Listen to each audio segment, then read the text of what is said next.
अस्सलाम वालेकुम दोस्तों, आज मैं आपके लिए तरबूज़ का शरबत बनाने की रेसिपी लेके आई हूँ। आज हम दो तरीक़ों से इसको बनाने वाले हैं। तो आप अक्सर बाज़ार से लेके पीते हैं जो कि सेहत के लिए अच्छा नहीं होता है, क्योंकि उसमें शक्कर मिली हुई होती है, और घर का बना हुआ बहुत ही ज़्यादा हेल्दी होता है और ख़ालिस होता है। तो मैं आपको इसका बिल्कुल आसान सा तरीका बताऊँगी। और ये रेसिपी रमज़ान के लिए बहुत ज़्यादा बेस्ट है, क्योंकि तरबूज़ हर घर में ही खाया जाता है, क्योंकि आजकल गर्मी बहुत ज़्यादा है और रोज़े भी अब जो आएंगे वो गर्मी के होंगे। तो इस मौसम गर्मा में आपने इस शरबत का यूज़ ज़रूर करना है, ये बहुत ही ज़्यादा फ़ायदेमंद है। तो यहाँ पर मैंने तरबूज़ को देखिए बारीक चंक्स की शक्ल में इस तरीके से काट लिया है। तो मैं इसमें से अभी आधा निकालूंगी, क्योंकि मैं दो तरीके से आज आपको ये रेसिपी बताने वाली हूँ। तो दो तरह से हम इसका शरबत बनाएंगे। तो पहला मैं इसका दूध के साथ शरबत बनाने वाली हूँ। तो यहाँ पर इसको हमने थोड़ा सा इस तरीके से मैश कर लेना, हल्का हल्का सा बिल्कुल कर लेंगे हम। तो ये देखिए बस इस तरीके से कर लेंगे। अब मैंने यहाँ पर दूध लिया है, यहाँ पर 2 गिलास, और दूध ठंडा है, फ्रिज में रखा हुआ है। इसमें मैं हस्बे ज़रूरत इसमें हम मीठा डालेंगे, यानी कि चीनी, और इसको मिक्स कर लेंगे। तो अब मैं इसका अहम इंग्रेडिएंट इसमें डालने वाली हूँ, वो है रोज़ सिरप। और ये मेरा अपना घर का बना हुआ है, होममेड है, क्योंकि मैंने इसकी रेसिपी अभी कुछ दिन पहले अपलोड की थी। तो वो रेसिपी आप मेरे चैनल पर जाके देख सकते हैं। और ये बहुत ही ज़्यादा फ़ायदेमंद होता है, गुलाब की पत्तियों से खालिस हमने ये बनाया है बिल्कुल। और रमज़ान के लिए ये बहुत ही ज़्यादा फ़ायदेमंद है, क्योंकि ये गुलाब की पत्तियों से बना हुआ है। तो यहाँ पर देखिए इसको अच्छी तरह से मिक्स करने के बाद हमने इस बॉल में इस तरीके से हम डाल देंगे इसको। बहुत ही आसान है, मिनटों में ये शरबत बन के तैयार हो जाता है। इसको मिला लेंगे। तो यहाँ पर जो हमने दूध इस्तेमाल किया था वो ठंडा था, तो हम गिलास में पहले आइस क्यूब्स डालेंगे, और अब हम ये शरबत डालेंगे इसमें।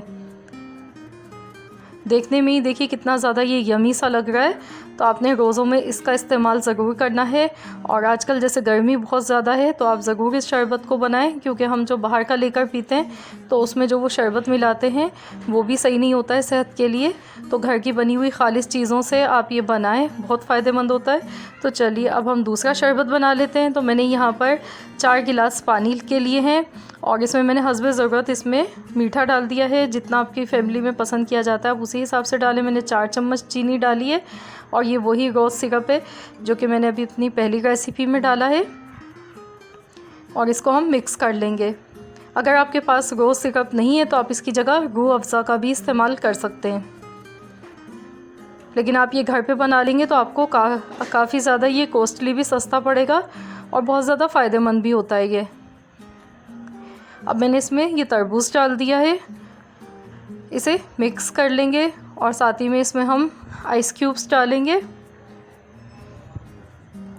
तो फ्रेंड्स, आई होप कि आपको मेरी ये दोनों रेसिपीज़ अच्छी लगी होंगी आज की, क्योंकि ये बहुत ही ज़्यादा हेल्दी रेसिपीज़ हैं और फ़ायदेमंद हैं गर्मी के लिए। तो ये स्पेशल हैं, बहुत ज़्यादा गर्मी का तोड़ होता है तरबूज़ का शरबत।